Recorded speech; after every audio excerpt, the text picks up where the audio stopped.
Welcome to part 1 of Flat Stanley Worldwide Adventures, the Mount Rushmore Calamity. Flat Stanley was created by Jeff Brown. This book was written by Sara Pennypacker, and the pictures are by Macky Pamintuan. Chapter 1. Ready, set. Sleeping bags? George Lambchop called out to his wife Harriet. Check, answered Mrs. Lambchop. Wholesome snacks for the boys? Check, replied Mr. Lambchop. The Lambchop family was preparing for their vacation to Mount Rushmore in the Black Hills of South Dakota. They were each very excited about the adventure.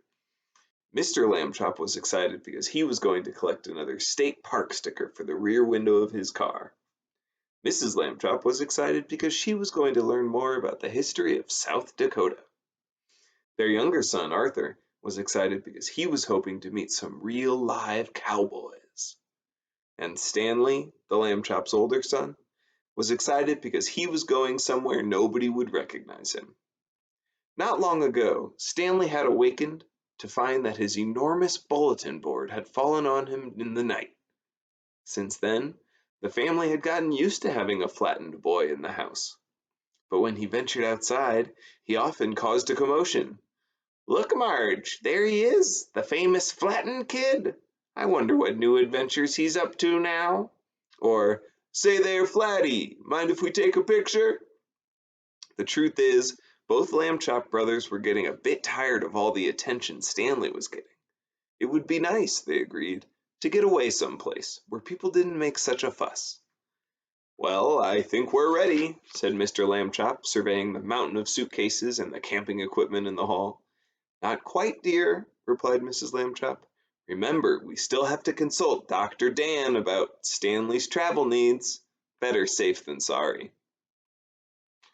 "Well, the boy is flat," Dr. Dan pronounced when he was finished with his examination. "Yes, we know that," said Stanley's father. "We were wondering whether such a trip would be suitable for Stanley in his present condition. Mount Rushmore's elevation is 5,725 feet, for one thing, and we'll be traveling by automobile along the scenic highways at a fairly high velocity." Here Mrs. Lambchop interrupted her husband with a chuckle. "Not too high a velocity, of course," she said. Mr. Lambchop smiled at his wife's joke. Both she and Mr. Lambchop were always careful to obey local speed limits. "Still," he said, "we did feel it would be wise to check with you." "It's a good thing you did. More people should be concerned about the effects of travel on the body. The human being is a very complex organism. Even we doctors, with our extensive knowledge, don't completely understand it." "Oh dear," Mrs. Lambchop said anxiously. "Will it be all right for Stanley to come with us?" "Of course," said Dr. Dan. "I can't think of any reason why not." Chapter 2. Go. The next day after a hearty breakfast, the Lambchop family began to pack up the car for their long trip. In went the tent, the 4 sleeping bags, and the rest of the camping gear. In went the suitcases, the cameras, and coolers. Arthur came out with his hands full.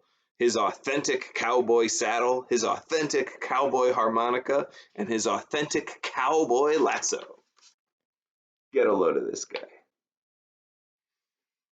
"Oh dear," Mrs. Lambchop murmured, surveying the overstuffed car. "There doesn't seem to be much room for the boys." "Playing cowboys is for little kids," Stanley said. "Now that I've been in the newspaper, I'm too grown up for that sort of thing. I think Arthur should leave that stuff behind." Arthur glared at his brother. "Stanley can ride on the roof," he suggested. Mr. Lambchop considered this. "Well, if we lash him down securely—" "I think not," decided Mrs. Lambchop. "We will be pointing out many sights along the way. I don't want Stanley to miss them."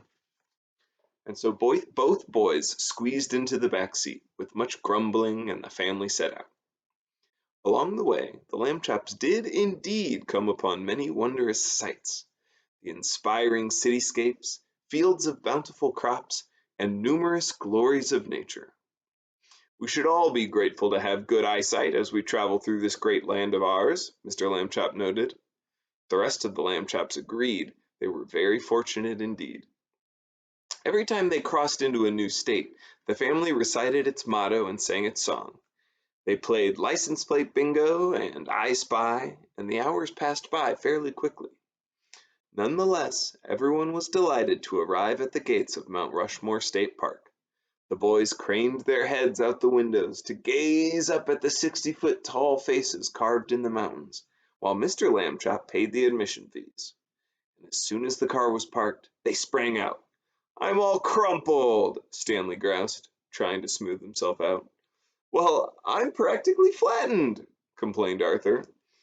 "Boys, hurry along," said Mrs. Lambchop. "We're just in time to catch the last tour group." The Lambchops fell in with a group of cheerful-looking tourists. In 1937, the tour guide was telling them, a bill was introduced to add Susan B. Anthony as a fifth base.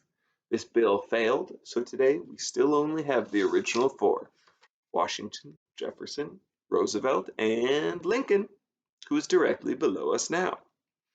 Mr. and Mrs. Lambchop were fascinated by the interesting facts the tour guide related. The boys wandered away from the group. They were still feeling a little rambunctious after spending so many hours cramped in the car. There was also still a feeling, it must be said, a little irritable with each other. "Ha ha!" Arthur taunted his brother from the edge of the mountain. "I can't stand right out here, but you can't. You blow away now that you're flat." Suddenly the ground shook. "Arthur!" Stanley cried. "You'd better come back!" With a terrible sound, a large crack split along Abraham Lincoln's hairline. The great carved face began to slide away down the mountainside, with Arthur on it. Without thinking of his own safety, Stanley lunged out and grabbed hold of the retreating rock face. He held on tight. "Climb over me," he called to his brother. "Use me as a bridge." Arthur did. In a moment, he was back on firm ground, where Mr. and Mrs. Lambchop ran to embrace him. Just then, a park ranger appeared. "You, flat boy, can you hold on a little longer?" he called out to Stanley.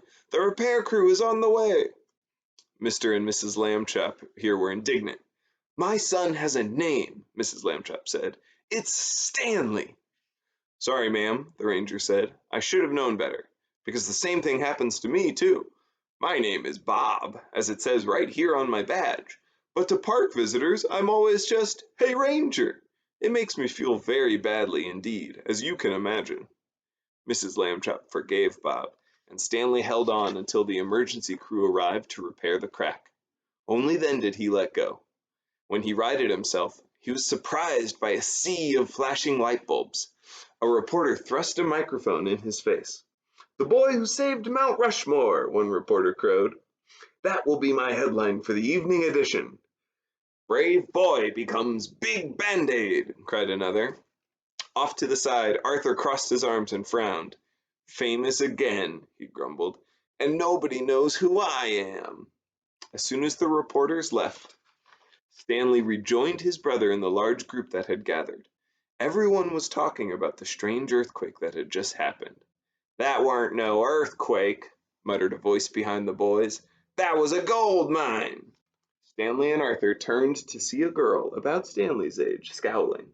She was wearing a worn leather vest and chaps, and dusty boots with big silver spurs. The boys introduced themselves. "Good to meet you, pardners," the girl answered. "I'm the tour guide's daughter. The name's Calamity Jasper."